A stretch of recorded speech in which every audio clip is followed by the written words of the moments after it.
Hey everyone, so for today's video, we're going to cover about the effort matrix. So it's basically a measuring system which I use in class to better gauge my students on how challenging a particular move or particular challenge is for them. Or areas in which there are individual stats which I find lacking, I would train them specifically on that area to better, balance them out in their stats. So without further ado, let's dive right into it. So as you can see, there are three factors that determines your effort matrix. So namely, your mental capacity, your physical capability, your technical capability. So in your mental capacity is a gauge of your risk, fear, comfort. It is your capacity to hold focus throughout the duration of the exertion of the movement. If there might be any events, past, present, or upcoming in your personal life that is occupying your mind from being in the present, because that can pose quite the threat and danger. Next, we have the physical capabilities. Your body armor development basically is your muscular strength and your bodily kinesthetics intelligence. Like how are you feeling at the moment? What's your body feedback to you? If there might be any injuries past, present, that might affect your current performance. Finally, technical capability is your technical knowledge. Do you know what to do when you fail or when you fall? Do you know what to do in order for you to fall progressively forward? And do you know what to do in order to train progressively forward? Have you done your due diligence to test, gauge your jump, measure the paces if they are within your ability, measure your skills against the amount of effort, output to exert against the element, and the environmental conditions such as the smoothness of the surface, the lighting of the space, or any hindrances that might be around. Yeah, so these are the three main factors that determine when we say your effort matrix from 0% to 100%. So now we're going to proceed on to talk about the percentage. Ignore ABC quadrant and the shaded quadrant for the moment, the intersection areas. We'll talk about that in a very short moment. So we're going to move on to first up, the effort matrix. 0 to 4% is basically you're dead or you're near death. Yeah, because that's not much effort in living. Yeah. So move on next. 5 to 30% is your body being at rest. It is at a state of rest or you are sleeping. So there is no danger, not much danger and threat over there. Yeah. So moving on to next, 30 to 50% of effort matrix. This is your basic bodily function. So 10 to 20% failure rate, meaning that you can, when you're walking, sometimes when you're not concentrating, there's a, on your environment that you're walking in, there's a possibility for you to sprain your ankle, to trip over and fall, or to smack your knee or your little toe against the structure. Yeah, so these are things that will happen. In other words, this accounts to your failure rate. Moving on to 50 to 70% of your matrix, of your effort matrix. So this is basically you are doing a workout, and there's a 20 to 30% chance of a failure rate. So in other words, you might, if you don't focus in your workout, you might slip or you might fall and you might hit a structure or drop your dumbbell or that kind of thing because, sweaty palms and stuff. So this is the things that you need to account for. Moving on to intensive workout, which is 70 to 80%. So there's a failure rate of 30 to 40%.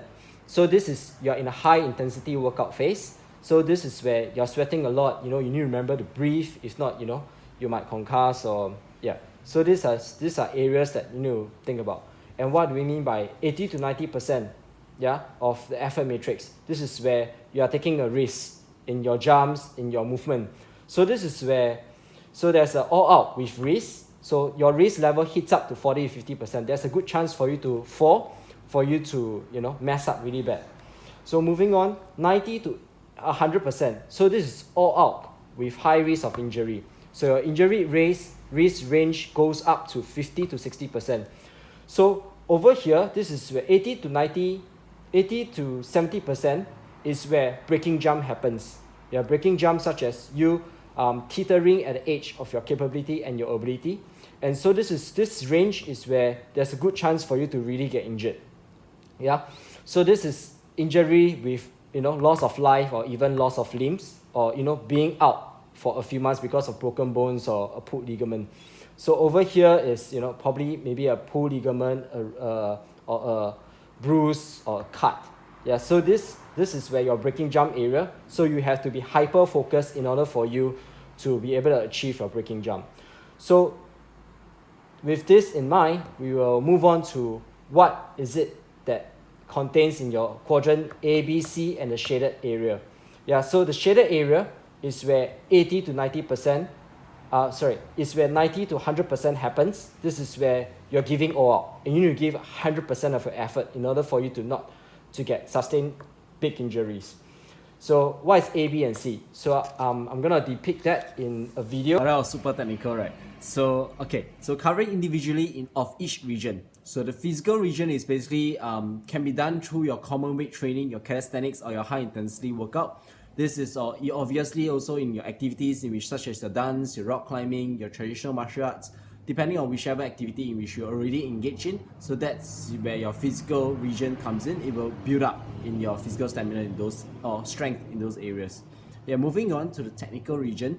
So that's usually the beginning of your parkour class. The focus is imparting you the necessary know-how in executing specific techniques from the major category groups to list a few, like your running, climbing, jumping, rolling, landing, vaulting. So these are areas in which there's specific techniques which we'll cover. And finally, your mental aspect. So the mental deals with perhaps your fear of the height, or overly concerned about your mood, the light, the wind, the land, the air. Yeah.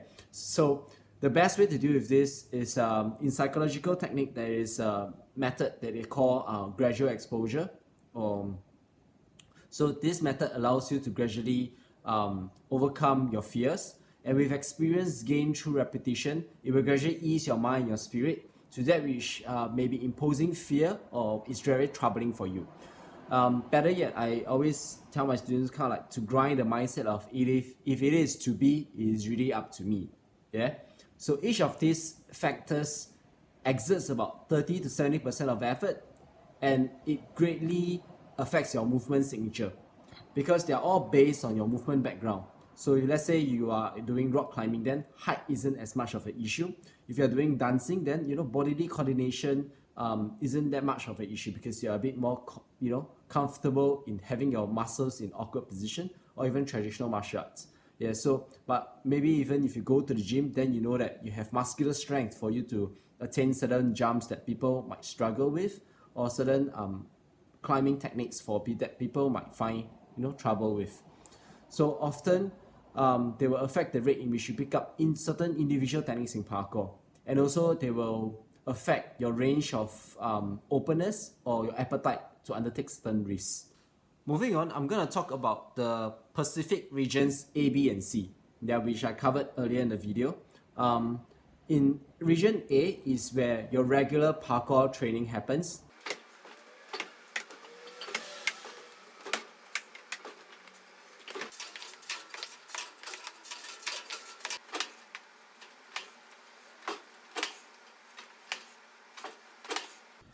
So it looks like seemingly mindless drills of techniques in which you have already kind of like mastered and you're trying to retain them. Nonetheless, there is a degree of progressive progression towards attaining excellence. In fact, majority of progression happens in this sphere because this is where you gain strength through acute technicality. The main focus here, of course, is physical exertion and also technical prowess over time. Up next in Quadrant B, you will see is what I like to coin as a purview of frustration region. So as you can see in the example. So this might look like some familiar sight where you're trying to do a seemingly as though it's a breaking jump, but the truth of the matter that in this realm is not really a breaking jump where you're giving your all-out full effort. It is a breaking jump to a degree, but it's not the sort where you need all of your effort. Yeah, this is the round where it's very frustrating because you're looking at a space and it's absolutely within your capabilities. But what's holding you back is your own purview, your perception, and the extensive worry about the negatives of what ifs. So what is really missing is the assurance of your innate capabilities to achieve, and more than likely, simply a lack of exposure through experience, or perhaps being unfamiliar with the space. Technically, it's definitely within your region of capabilities, hence techniques is really a mere afterthought. So this is where my student really hates it, because my voice is at the back of their head with the knowledge of the question that I'll ask them, especially when they finish breaking their jump. Do you feel stupid yet? So there is, however, still the need for you to exert your bodily strength and also a certain degree of mental fortitude in order for you to achieve success in that region. So Quadrant C is overly technical, challenging region. So this is a realm where basically you can't help but be amazed by the skill, but also wonder, oh my god, why? Because it will hurt if you miss even by a fraction.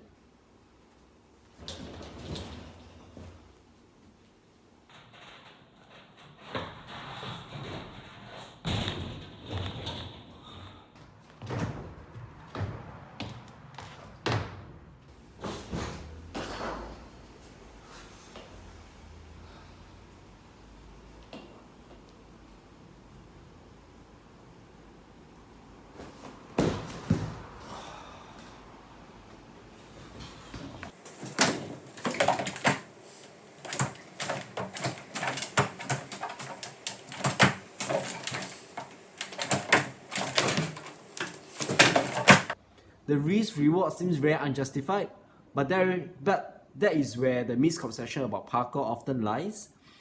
People always think of showmanship such as flips or big jumps, but rather the fact of the matter is that when it comes to parkour, it really is a means and a method of training, and it enhances your spiral awareness. And so it is an important part of parkour that one cannot neglect. It increases your agility and also your nimbleness. So these challenges really requires an exertion in technical sharpness and also a mental fortitude. So in quadrant A, B, and C, there's a common exertion range of about 50 to 80% of effort, depending on how intense you like the training to be. Of course, how intensive it comes alongside with its risk and possible injury that comes along with it, as mentioned prior. And now for the shaded space in which we talked about, is where the edge of progression to the next level lies. That is that region where breaking jump happens. All you wanted to achieve to reach to the next level, it will take a sum of your training from the past to the current in order to break through, and a while more before it normalizes again for you to plateau yet again. Yeah, that is the space where it will take all of your training for you to achieve your goals.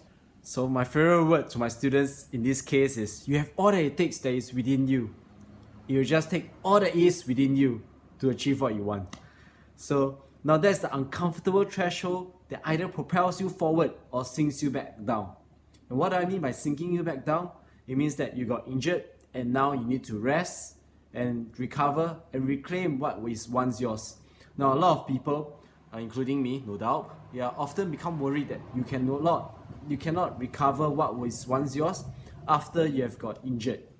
But the truth of the matter is that because you have been before, you will know how to reach again without all the previous pitfalls. So back to the region of age of progression. Now that is where there's a minimum exertion of about 80 to 100%, of course with it entails the risk of injury. This is where there is no more games now. This is serious. It's all out, and then so that you can achieve. So I hope that this video has shed some light as to what a effort matrix is, and I hope that this can be a tool for you to use to measure yourself, for you to train progressively forward. Until the next time, see ya!